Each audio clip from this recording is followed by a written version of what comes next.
वक्फ संशोधन विधेयक को लेकर इस वक्त की बड़ी खबर।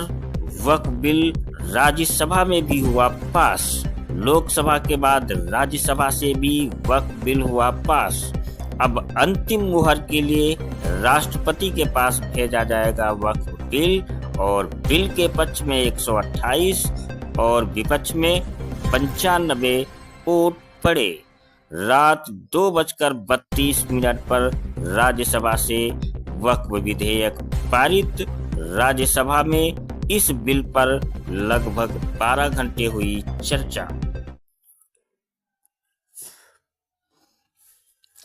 तो इस वक्त की बड़ी खबर, लोकसभा के बाद अब राज्यसभा में भी वक्फ संशोधन विधेयक पास हो गया। लंबी बहस के बाद केंद्र की नरेंद्र मोदी सरकार उच्च सदन में भी इसे पारित कराने में सफल रही। देर रात 2 बजे के बाद बिल पर वोटिंग हुई और बिल पारित हो गया। जानिए पक्ष और विपक्ष में कितने वोट डाले गए।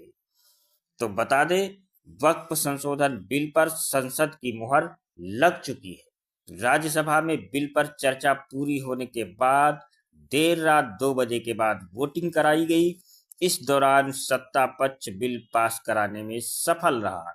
वक्फ संशोधन बिल के पक्ष में 128 और विपक्ष में 95 वोट पड़े।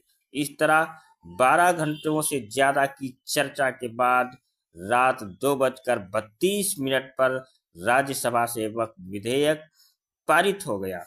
सत्ता पक्ष ने बिल को वोट बैंक की राजनीति से बाहर निकालकर राष्ट्रीय के हित की ओर बढ़ाया गया कदम बताया।